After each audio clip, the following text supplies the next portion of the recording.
Rappler CEO Maria Ressa arrested anew this time over alleged violation of anti-dummy law. Malacañang ensures no special treatment for local celebrities on the NARCO list.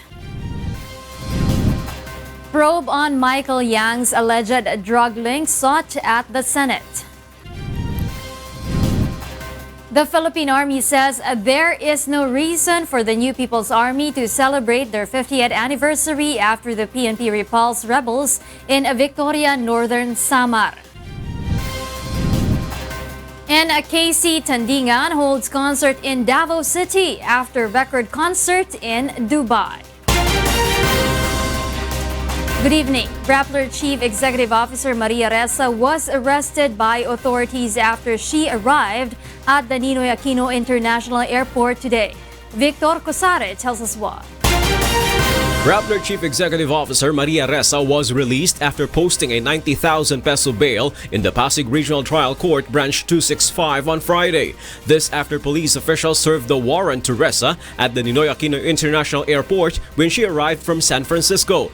The arrest warrant issued by Judge Azare Pacheco of the Pasig Regional Trial Court Branch 265 was in connection with her alleged violation of the anti-dummy law and the Securities Regulations Code. Obviously, the government has tremendous resources, so I can't tell you forever how many that will be, right? But right now there are 11 active cases against Rappler. 11, and then 7 times I've posted bail. All of these cases have been in the last year and a few months. I don't know what the government is afraid of. So all these other cases, parang nanganganak siya ng nanganganak, no? Forum shopping, well, all right, I better shut up.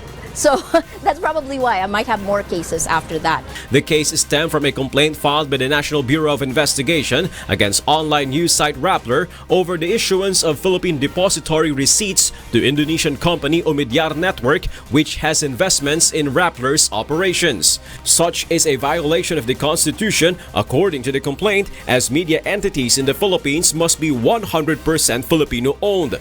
This brought up the allegation that Rappler was being controlled by foreign entities. Other Rappler executives, Manuel Ayala, Nica Jose Noliedo, Glenda Gloria, James Bitanca, Felicia Atienza, and James Velasquez are also charged with the same violation. On Wednesday, other Rappler executives already posted bail.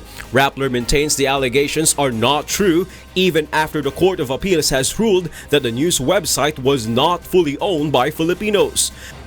We'll stand up and fight against it. And as long as we are a democracy under a constitution which has a Bill of Rights, we will demand our rights be respected. Malacañang, meanwhile, said Ressa should concentrate on defending herself in court and not in using the issue of freedom of the press as an excuse to attack the Duterte administration. She cannot be complaining that this is again a violation of press freedom.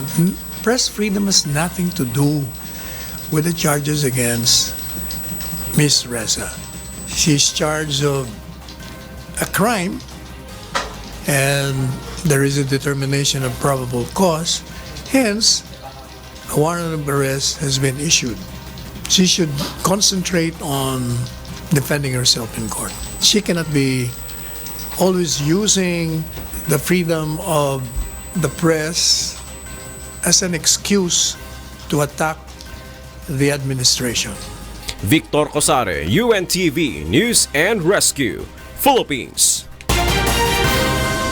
The Philippine Drug Enforcement Agency has recently reported that several Filipino celebrities are involved in illegal drugs. Former PNP Chief Senator Panfilo Lacson said the list must be backed by evidence. Meanwhile, Malacañang ensures no special treatment for celebrities included on the NARCO list. Rosalie Cos explains why. Senator Panfilo Lacson said the Philippine Drug Enforcement Agency or PDEA's list of celebrities allegedly involved in the illegal drug trade should be validated and backed by strong evidence.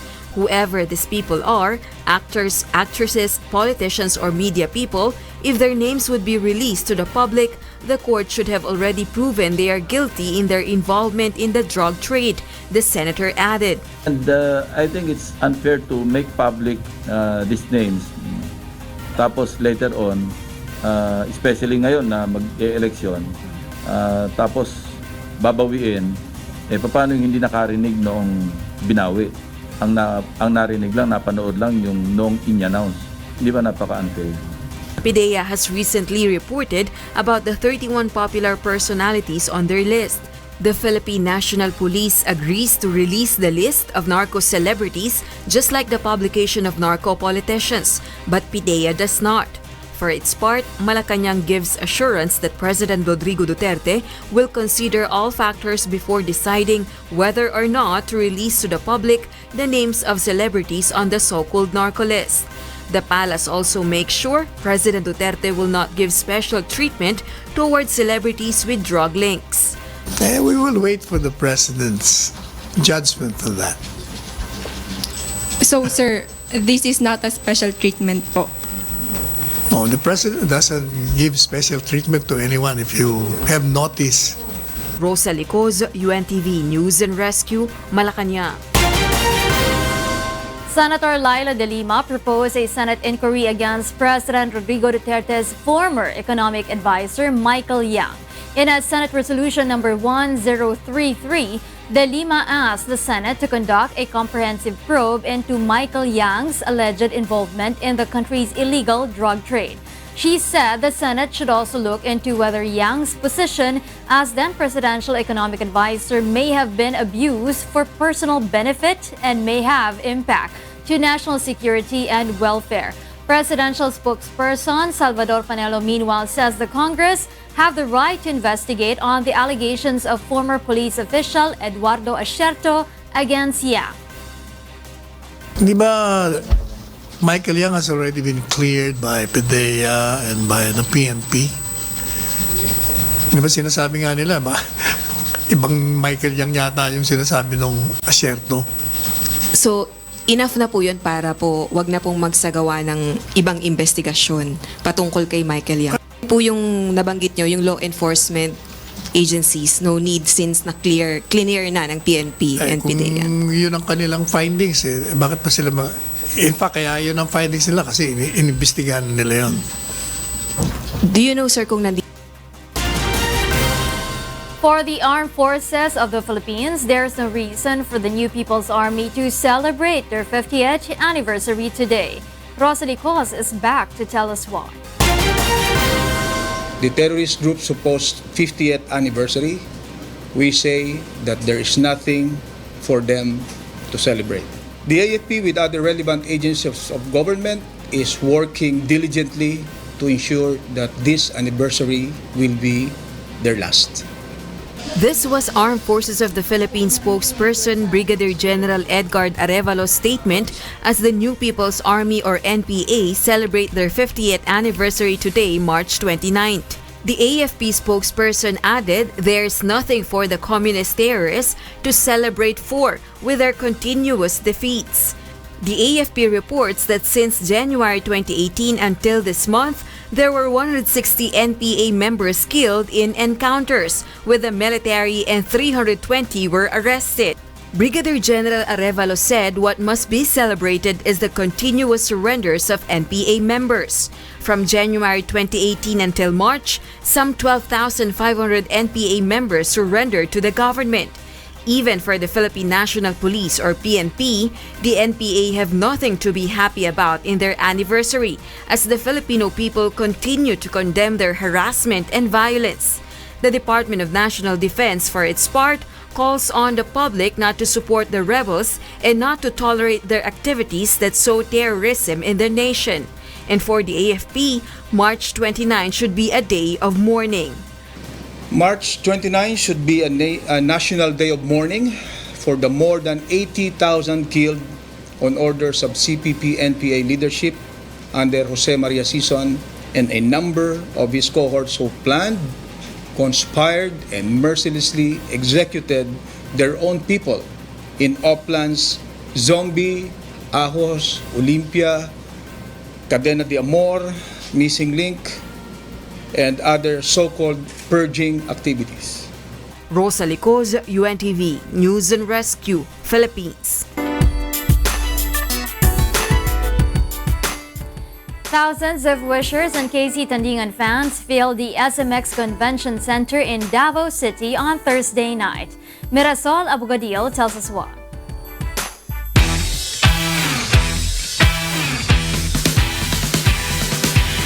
Are you guys ready?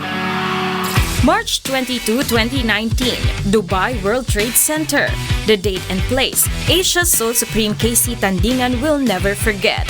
It was just last week when the award-winning Filipina made history overseas as she became the first Filipino artist to fill the largest indoor venue in the Emirate of Dubai. And as she never grows tired of sharing her music, KC next headed for her home province in Davao. On Thursday, KC brought home her music to her fans awaiting her at the SMX Convention Center in Davao City. We could have had it all. Rolling in the deep. You had my heart. Yung pagod namin na nagbiyahe galing sa Butuan. Nagkarating ng Davao, nanood ng Supreme concert ni KC. Talagang masayang masaya. It's so worth it ang pagbiyahe talaga namin dito sa Davao just to watch KZ's performance. Ang galing! Kung ako titingin, sulit talaga siya. Like, it can be shared na it can be an inspiration to conduct more na mga concerts like this. So, it's an inspiration. Guest performers in KC Supreme concert in Davao include BMPI talent Plethora, acoustic heartthrob TJ Monterde, versatile singing-songwriter Jason D, and Wish Covery Season 2 the singer and the song grand winner Rhea Basco. Grabe, sobrang nakakataba po ng puso dahil first of all, gusto ko magpasalamat sa BMPI and sa Wish 1075 kasi kailan lang po nung nanalo ako ng Wish Cover Season 2 tapos sinabak na po nila ako sa Dubai, sa Davao, ang sobrang daming tao. The best na experience po to sa pagbabanda namin kasi first time po namin makarating sa Davao tapos gantong klase yung pagtanggap sa amin ng mga Davaoeños. Sobrang sarap lang mag-perform in front of a Bisaya crowd kasi Bisaya din ako. And Mindanao pa. Sa Mindanao kahit sobrang sarap mag-perform dito sa Davao. Wish 1075, hindi kami magsasawang mag-thank you sa inyo kasi grabe yung opportunity and yung platform na binibigay niyo sa mga artists dito sa Pilipinas. KC said that as she enjoys her performance, it is also a way to share who she is, a person who fights for her dreams. Importante po sa kuha na while I share a part of my personal life to them na ma-inspire po sila na people like us, people like me na makita nila sa TV also have the same experiences that they do, that they have na kumbaga kung silang ginapagdaanan karon kay kumbaga ma-inspire mo sila ba nga to always fight for what they really believe in o sa ilang kwan po, sa ilang mga pangarap. Before the concert Thursday night, KC, TJ, and Jason were the guest artists on board the Wish Bus, interviewed by DJ Jenny on the Wish List. KC shared that among her inspirations is actress Lupita Nyong'o's words, "No matter where you're from, your dreams are valid." Wish 1075 and Wish Bus innovator Kuya Daniel Razon never gets tired of breaking boundaries by providing a platform for Filipino artists for their music to be heard not just in the country, but also all over the world. Kuya Daniel shares that there's a lot more in store for wishers and Filipino artists through Wish 1075. God willing, we will be entering a new endeavor, kagaya na sinabi ko nga sa kanila. And abangan na lang din po nila because may mga ibang i-offer tayo din sa mga wishers at dun sa mga tumatangkilik sa ating YouTube channels na YouTube channels ng Wish here and abroad. Kaya hopefully with God's help we'll be able to pull that off. KC Tandingan Supreme Live in Davao concert was produced by Wish 1075. Yeah, yeah, yeah.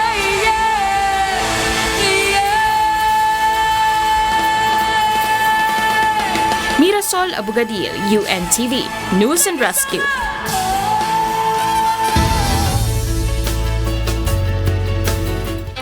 Not only Filipinos but also locals in Paris, France enjoyed Filipino food at a food festival near the Eiffel Tower. Jo Anano tells us why.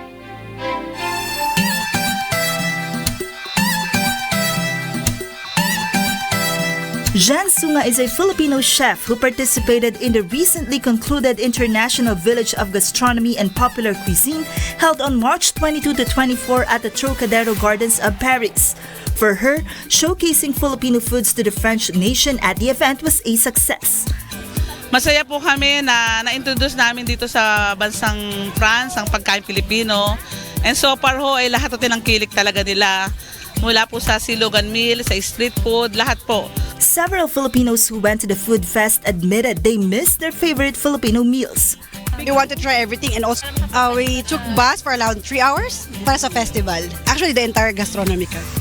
Some locals who tried a taste of Filipino food said they enjoy savoring them. It's really good. You have sugar kind of caramel on it. It's really good. I do like it. There were 40 chef demos at the event where professional cooks from participating countries showcased their specialties. As representing France, it's important that chefs can exchange and to discover all the products they have and to see what can make with. The food festival was also filled with music and dances aside from delectable foods for the palate to enjoy. The International Village of Gastronomy has been referred to by the organizers as the first International Food and Cultures Festival of Paris, which recorded 30,000 visitors in 2017 and around 35,000 in 2018. Joan Nano, UNTV News and Rescue.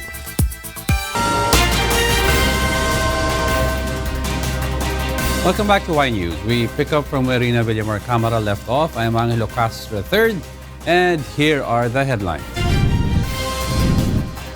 33 cops face charges for illegally escorting politicians. Malacañang vows to extend government assistance for the 48 Filipinos in death row in Malaysia. Makabayan Block seeks temporary restraining order against Chico River Irrigation Project. And learn about one of the country's oldest hydroelectric power plants that's still in use since World War II. Will file a petition before the Supreme Court to question the contract entered into by the Philippine government with China, particularly on the Chico River Pump Irrigation Project.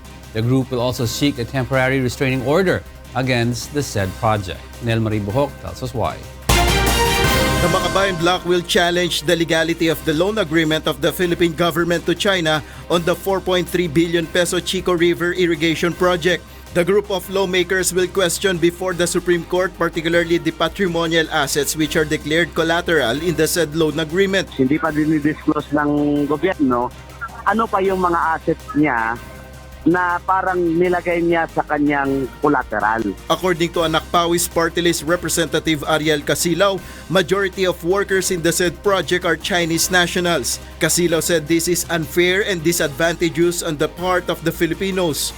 The group will also seek a temporary restraining order against the implementation of the said project before the Supreme Court in their petition next week. Ang immediate relief na hihingin ay ang PRO.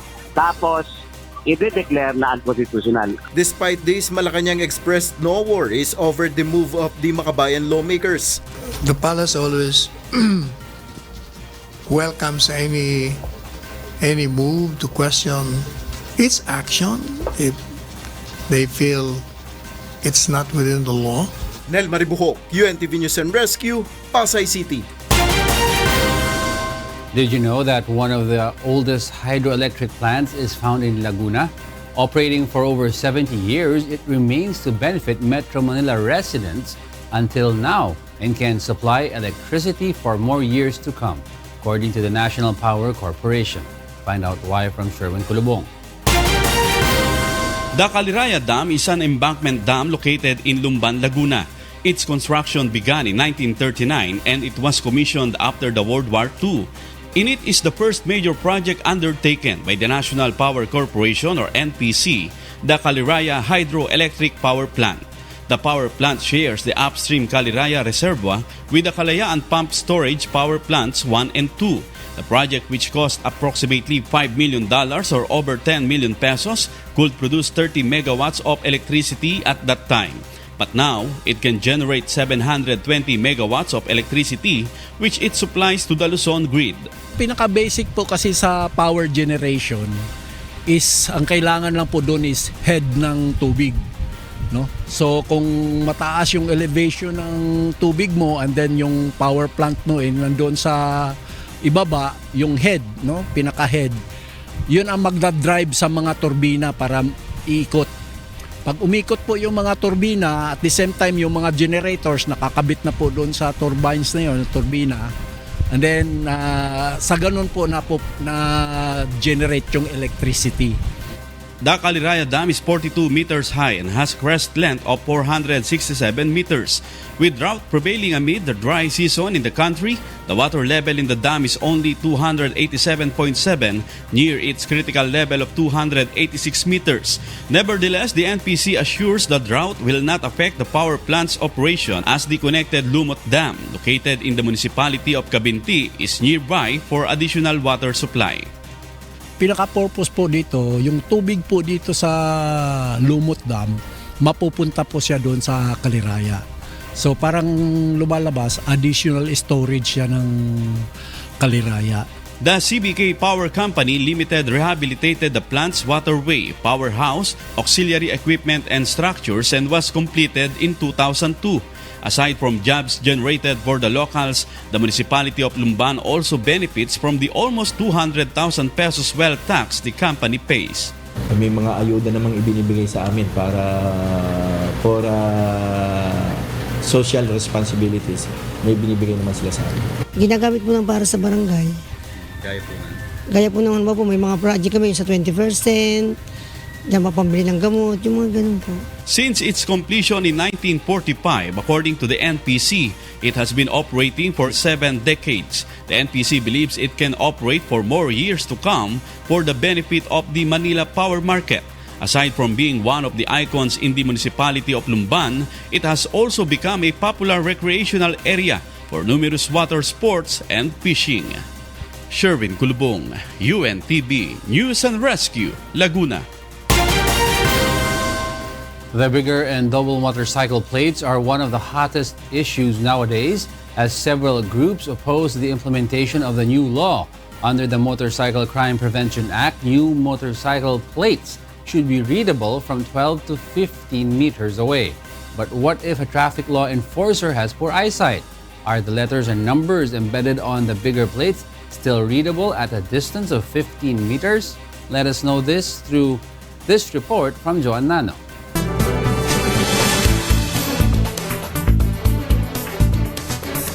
The Land Transportation Officer LTO is in the process of drafting the Implementing Rules and Regulations or IRR of the newly signed Motorcycle Crime Prevention Act effective on June 30. This is where the final size and design of the motorcycle plates will be based. Under the law, bigger plates should be readable from 12 to 15 meters away. But what if an individual has poor eyesight? Will it still be readable from this distance? We consulted an ophthalmologist about this. According to Dr. Vic Santos, motorcycle plates from a distance of 15 meters is readable if a person has a 20/20 or normal vision. But if a person has poor eyesight, it may become hard for him to read the numbers and letters on the plate. Dr. Santos also emphasized that vision also varies during daytime and nighttime. Obviously po, pag sumapit ang dilim, madilim na ho itong paligid na ito at hindi na siya makikita ng malinaw. Kaya yung iba naman, meron pong naka-flash na ilaw at the plate number. At even some cars have that. Ang problema lang po sa ganon, pag halimbawa reflective po ang ating plate number, mapapansin nyo, may glare ho, no? At may mga parte, depende sa tama ng ilaw, na hindi nyo mababasa kasi nga tumatalbog yung ilaw.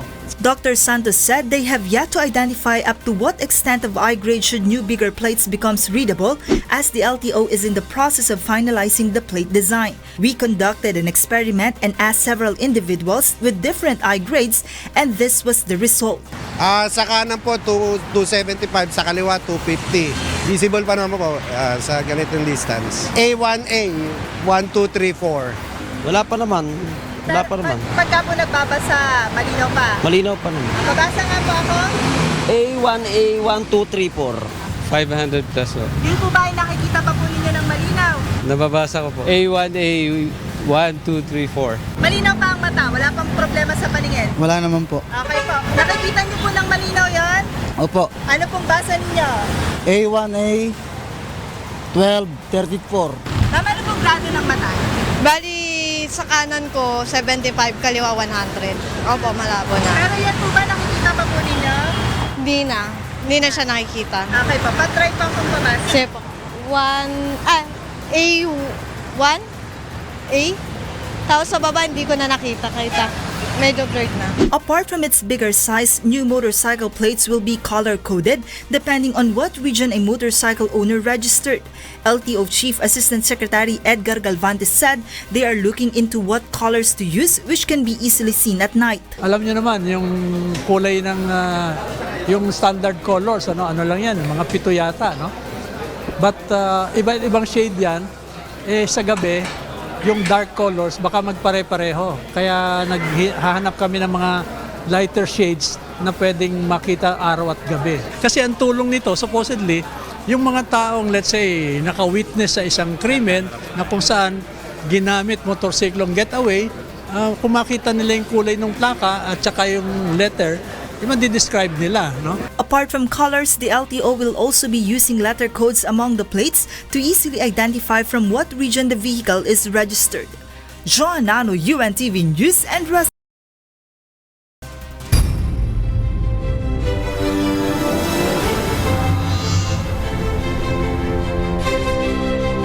The Philippine National Police files complaints against several cops ahead of the May 2019 midterm polls. Linya Armilio will tell us why. The Philippine National Police Internal Affairs Service, or PNP-IAS, has released the number of cops charged with administrative case for violating PNP and COMELEC orders. PNP-IAS Inspector General Attorney Alfigal Triambulo said 69 cops have been found to be moonlighting and serving as escorts for candidates in the election without the approval of the Commission on Elections. Moonlighting means having a second job in addition to one's regular employment, with pay and done during one's working hours. Ang IAS mula pa nung Enero, meron nang nilunsad ng Batay Kapulisan sa halalan ng 2019 dahil po sa aming na-receive o ng reklamo na ang mga pulis natin ay ginagamit nilang escort, hindi lang security, at pati na yung panghaharas at ginagamit sa mga kalaban sa politika at saka yung sabot buying. Of the 69 cops, 33 are now facing charges, while 36 are under investigation. Those cops are from Regions 1, 2, 4A, 9, 10, 11, and the Bangsamoro Autonomous Region in Muslim Mindanao, or BARMM, who are said to serve as escorts for mayor, vice mayor, governor, vice governor, congressman, senator, and assemblyman. Nilagay natin sila sa holding para mapapadali natin pagpusiso yung kanilang mga kaso. The PNP leadership continues to remind police personnel to remain apolitical. Muli, nagpapaalala tayo sa lahat ng ating mga ground commanders, unit commanders, provincial directors, chief of police, na manatili tayong impartial, non-partisan, neutral dito sa paparating na halalan. The local campaign period kicks off today and will last until May 11, 2019. Niña Armilio, UNTV, News and Rescue. Too much online video gaming has raised alarm among several parents after the recent mass shootings in New Zealand and in Brazil linked to some violent online games. A Filipino psychologist says it is best for parents to restrict their children in their use of electronic gadgets. Find out why from Monokson. Do you have skills in playing online games? Perhaps you can be an athlete and join the ASEAN Games. There are Filipinos who have won international esports tournaments and earned millions. However, some gamers have turned to something like this.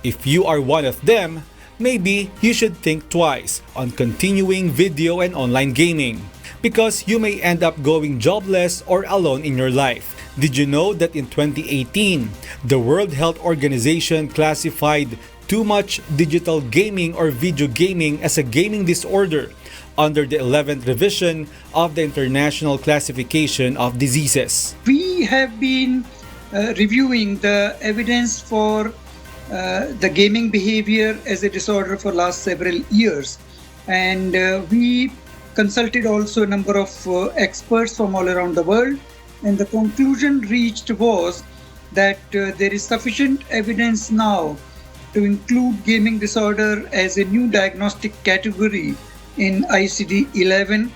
Gaming disorder is defined as a pattern of gaming behavior characterized by impaired control over gaming, increasing priority given to gaming over other activities. Just this month, 50 people died when a white supremacist attacked a mosque in Christchurch, New Zealand. According to the suspect's grandparent, they had observed the suspect was fond of playing violent online games a few months before the attack. In Sao Paulo, Brazil, the mass shooting of 2 gunmen inside the school where 8 people died is also being linked to video gaming addiction. A Filipino psychologist said it is dangerous for anyone to be addicted in online games because time may come that this person will not be able to differentiate reality from virtual. They would like to experiment. Kasi masyadong real life yung nakikita nila. And sa video game naman, ang repercussion lang niya, matatalo ka sa game di ba? But in real life, you are going to damage property, damage lives, families, pero hindi yan known to the person who's already so engrossed in video games. Kasi nga nawala na yung critical thinking. I've got this guy behind the tank. Recently, a video went viral on Facebook showing a parent going to a computer shop to feed her child because he did not have time to go home to eat. Dr. Sheila said parents must be dominant and not tolerate such addiction to computer games. Pag alam nila na pwede naman pala, dire-diretso, susubuan naman pala ako, di okay lang sa kanila. But if the parents would put their foot down and tell their kids, pag kumain tayo, walang video games, walang phones, walang magte-text. Kain is kain and we talk among ourselves. It is important to expose your child to outdoor activities and don't make gadgets and online games as their babysitters. The UNTV news team returned to a household to talk to a mother who had problems with her son before because of gaming addiction. She shared that her family has solved the problem after becoming stricter towards her son. May usapan kami na dapat yung hindi priority yun, yung paggamit nun. Kailangan i-priority niya muna yung mas mahalagang bagay na magawa. Kung may extrang oras siya na bakante, pwede niyang gamitin yung mga games. So before anything gets worse, parents must remember to limit their children's use of electronic gadgets. Everything is in moderation, di ba? And whatever is in moderation is easy to sustain. So whether it's spending less time on video games and more time in social life, kailangan magkaroon ng balance. Another good measure is to call the attention of someone who is seen manifesting addiction to games or subject them to parental rehabilitation. Mon Hokson, UNTV News and Rescue. Malacañang ensures government assistance for the 48 Filipinos who are in death row in Malaysia. Most of these are overseas Filipino workers. Presidential spokesperson Salvador Panelos says the government will do everything it can to respond to the need of distressed OFWs. Well, I think the Secretary of Labor is doing something about that already. We're waiting, in fact, for his report of the latest. So assurance na hindi pababayaan Oh, definitely. ng We gobyerno. will not. Okay. We will always respond to the call of distress from any OFW. An artistic duo in Ukraine creates a unique portrait of incumbent President Petro Poroshenko. Here's why from Jovic Bermas. With the Ukrainian presidential election fast approaching, citizens are inundated with images of candidates. Among the most common are images of incumbent President Petro Poroshenko hoping to secure a second term on Sunday, March 31.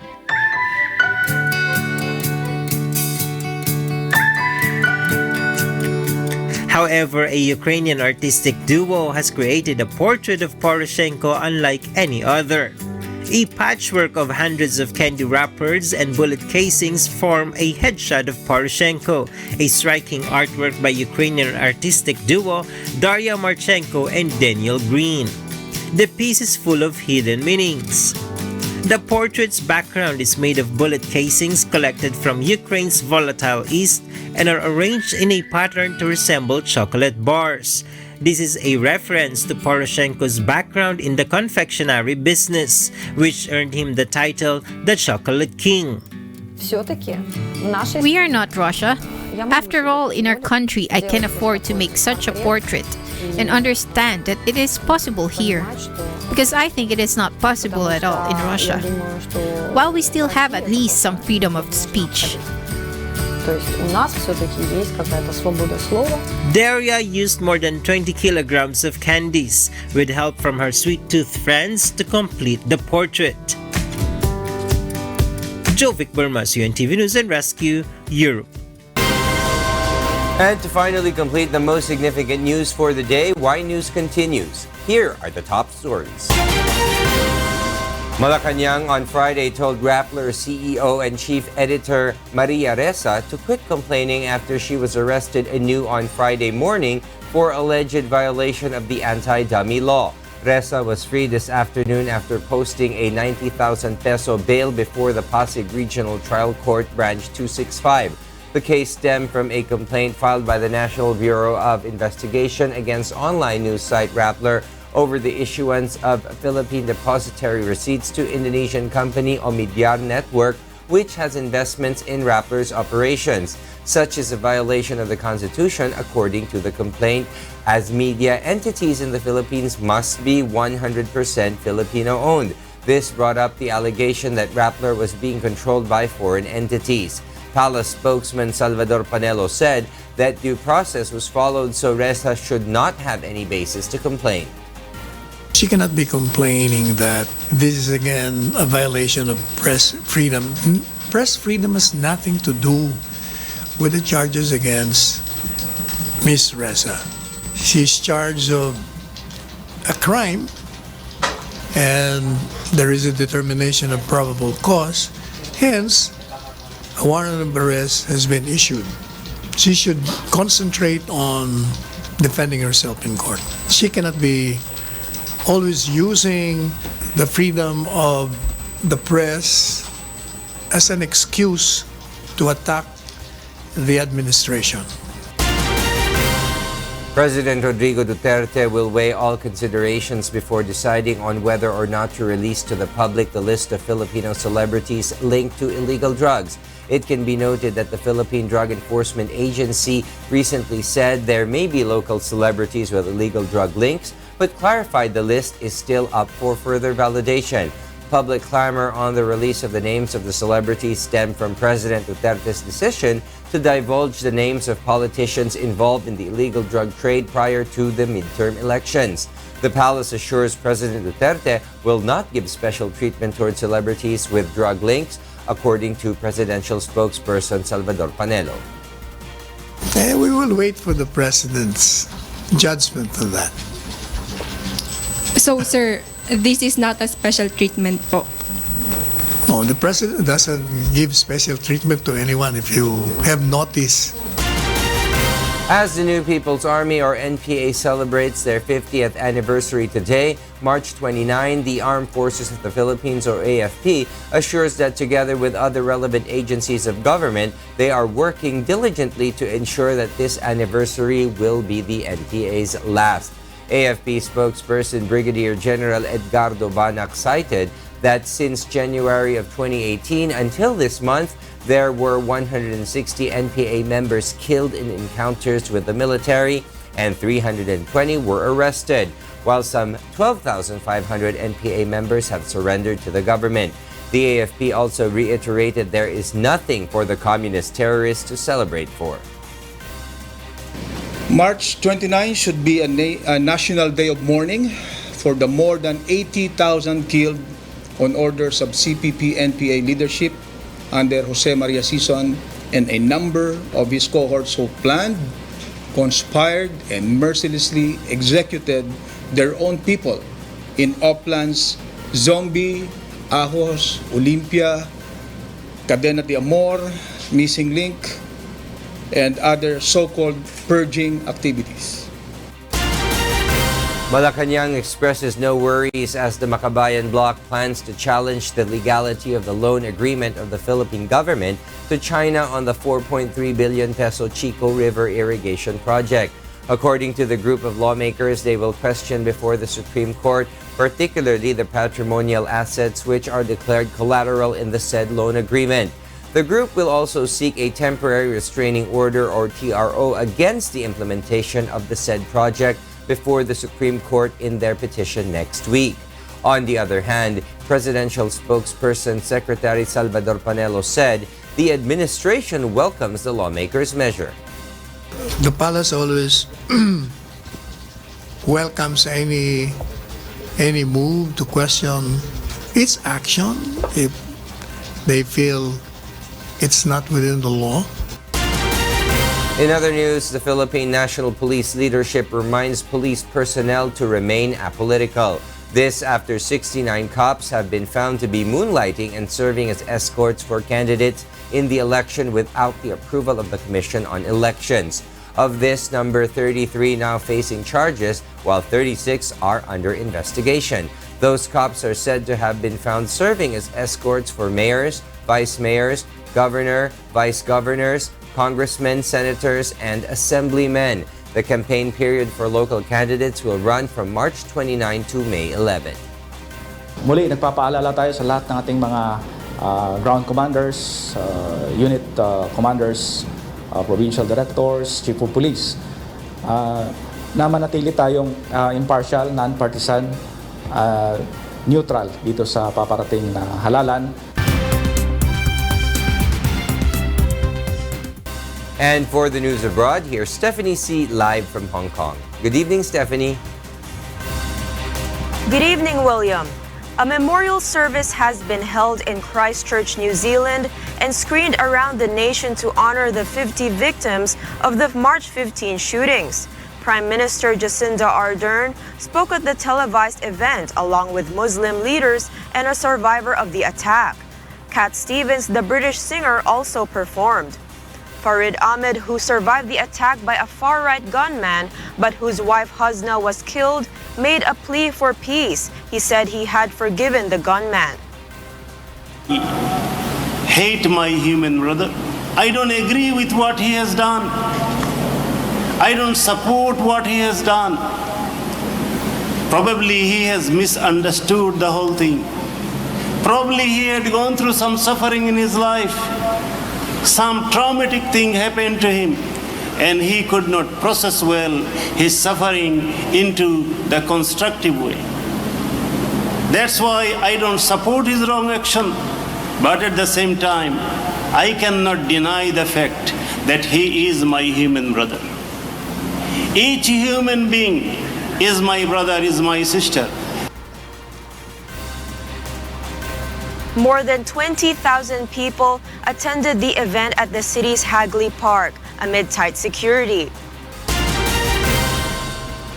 The Venezuelan government said opposition leader Juan Guaido would be barred from public office for 15 years as it seeks to crack down on the U.S.-backed rival to President Nicolas Maduro. Sonny Cos will tell us why. Opposition leader Juan Guaido has called for fresh protest on Saturday against Maduro following a blackout this week that left the country without power for days. Guaido, the leader of the opposition-controlled National Assembly, has challenged Maduro and his Socialist Party for power. He invoked the country's constitution to assume the interim presidency in January, arguing Maduro's May 2018 re-election was illegitimate. In February, Venezuela's State Comptroller Elvis Amoroso launched an audit of Guaido for allegedly lying on his personal financial disclosures and receiving funds from unauthorized sources. In a Thursday state television address, Amoroso said Guaido had not explained the source of funds he used to pay for foreign trips he took since joining the assembly. Amoroso said his office had decided to bar Guaido from public office for up to 15 years, the maximum for public servants who commit irregularities. At the rally, Guaido questioned the validity of Amoroso's role. Meanwhile, the European Union Foreign Policy Chief condemned Venezuela's decision to bar Guaido for public office. The International Contact Group condemns the recent decision by the Comptroller General of Venezuela to disqualify Juan Guaido from holding public office for 15 years. Such a political decision without regard to due process is yet another demonstration of the arbitrary nature of judicial procedures in the country. A restoration of democracy, rule of law, and separation of powers is urgent. These actions further undermine efforts to foster a peaceful and democratic solution to the crisis in Venezuela. Mogherini said the European Union was allocating a further 50 million euros in emergency assistance to help Venezuelans most in need. Total EU assistance for the regional crisis now stands at 117.6 million euros since 2018. Meanwhile, U.S. President Donald Trump on Wednesday called on Russia to pull its troops from Venezuela and said that all options were open to make that happen. The arrival of 2 Russian Air Force planes outside Caracas on Saturday, believed to be carrying nearly 100 Russian special forces and cybersecurity personnel, has escalated the political crisis in Venezuela. Russia said on Thursday they were specialists sent to Venezuela under a military cooperation agreement and were staying put. Sanica's UNTV News and Rescue, USA. As the full extent of destruction caused by Cyclone Idai across southern Africa continues to be assessed, the United Nations said it was in a race against time to protect women who bore the brunt of the storm. Here's Kat Maraos to tell us why. In a hard-hit town of Namatanda, some 100 kilometers northwest from Beira, a family of Shano Bengala is waiting for the newborn baby to arrive home. But the house where the mother and the baby will be returning to misses a wall, and the sun is shining through the bamboo sticks and metal sheets on its damaged roof. Bengala's son Samuel Chow, now 7 days old, was born a week after the Cyclone Idai smashed into Mozambique on March 14, causing catastrophic flooding and damaged or destroyed 33,600 houses across the area. The baby has problems with taking food and has to stay under doctor's watch in a damaged hospital ward. We had to adapt. We had no other choice. The roof flew away, so I had to go and catch the metal sheets and take mother to a safe place and get back to grab the sheets and put them on the roof with concrete blocks on it. Cyclone Idai affected more than 75,000 pregnant women with 45,000 births expected over the next 6 months, according to the United Nations Population Fund. Of those births, 7,000 are at risk of life-threatening complications due to flooding and destruction. UNFPA is appealing for more than $9 million to provide reproductive health supplies and services to Mozambique, with prevention and response to gender-based violence a main priority. Meanwhile, Mozambique will start a cholera vaccination campaign next week in areas ravaged by Cyclone Idai, the World Health Organization said on Thursday, after 5 confirmed cases were detected. We have 900,000 doses of oral cholera vaccine, which are coming in. We're targeting 900,000 people, so 1 dose per person, which means that will give them 3 months protection. So it buys us some time. And it means we will probably have to do a further vaccination, but that's to be discussed, and we'll have to see how this goes. With 1.85 million people affected by the cyclone in Mozambique, the government will help from abroad struggles to restore basic maternal and child health care. Tat Dumaraos, UNTV News and Rescue. Environmental activists dressed like green swamp creatures disrupted the confirmation hearing for David Bernhardt, President Donald Trump's pick to run the U.S. Department of Interior on Thursday. Bernhardt, 49, a former energy lobbyist, faced tough questions during his Senate confirmation hearing on about potential conflicts of interest and the administration's unpopular plan to expand offshore oil drilling. One of the activists reared their masked head in the middle of Bernhardt's opening remarks, prompting smiles and laughter from the committee.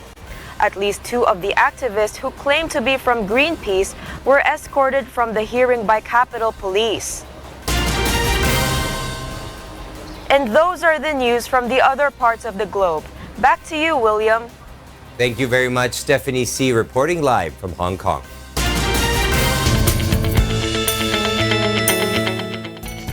The discovery in 71-year-old woman in Britain may aid development of new pain relief treatments. Nina Armilio will tell us why. Doctors discovered a very rare genetic mutation in Jo Cameron, a 71-year-old former teacher who lives in Inverness, a city on Scotland's northeast coast. She cannot feel pain and is one of the only 2 people in the world to have it. Jo says she never feels pain and only realizes her skin is burning when she smells the singed flesh. So it's not clumsiness. The normal reaction is you cut yourself or burn yourself once, maybe twice, then you avoid that because your brain says don't do that. Well, my brain doesn't say don't do that. And that's not good. That's not good at all, is it? I haven't got the normal sort of safeguards. She was 65 when she realized she was different, when doctors could not believe she did not require painkillers after a serious operation. I'm prepared to take anything because they tell me it's going to be awful. I felt things. I felt my body stretching. I felt peculiar feelings, but nothing to make me, no pain. It just, felt like, a bit like someone stretching your mouth wide open. But it is not only an inability to sense pain that makes Cameron stand out. She also never panics. Even eating chilies holds no fear for her, as a video shot in her doctor's office demonstrates. Oh, goodness. Mine's gone. She's smiling. Oh, it's been funny. Right, that's enough. Following a major hand surgery, she felt nothing. It was then that her anesthetist, Dr. Devjit Srivastava, referred her to pain geneticists at University College London and Oxford University. They carried out tests which found gene mutations, which mean she does not feel pain like the rest of us. Cameron hopes that talking about her condition might boost scientific progress. She also wants to reach out to other people who have her condition to help out with experiments, as it may do something to get people off man-made painkillers and on to more natural ways of relieving pain. Nina Armilio, UNTV, News and Rescue. A pastry genius works on a project to indulge oncological patients into savoring chocolate pastry creations. Mirasol Abogadil will tell us why. The Michelin-starred Spanish pastry chef Jordi Roca suffers from a rare neurological disease that affects his voice and throat. It made him wonder, what if he totally lost his sense of taste? His friend, the chef Horacio Blaines, has been living with this geisha for 2 years, and that also inspired Roca to create the Sense of Cocoa experience, now a documentary.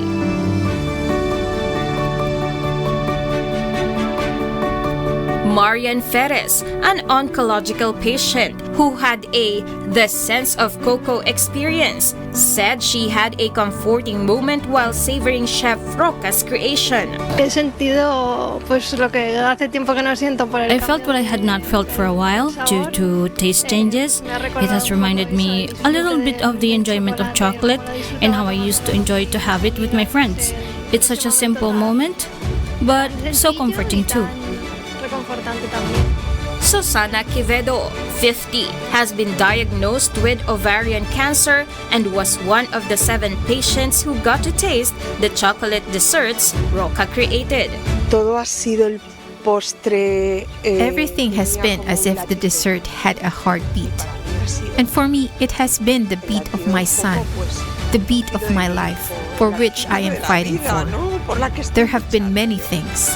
Roca's project worked with patients with cancer and other ailments and with a group of neuroscientists and neurogastronomy experts to create a cocoa flavor that the patients experience through their own memories. The main challenge is that, at least for a moment, they can reconnect with the flavor they had lost, with chocolate or with flavors in general. It means to forget their problem for a moment, and with other visual, oral, and tactile stimulus, they can revive the flavor. In 2014, Chef Roca won the inaugural World's Best Pastry Chef Award from the magazine of El Seyer de Can Roca, the restaurant where he works as a pastry chef. He is also considered a pastry genius. Mirasol Abugadil, UNTV, News and Rescue. And those are the reasons behind the news this March 29, 2019. On behalf of Rina Villamor Camara and Angelo Castro III, I am William Theo. And before we close, we will recap with today's significant sound bites. Because we need to know, we will always ask why. Good evening.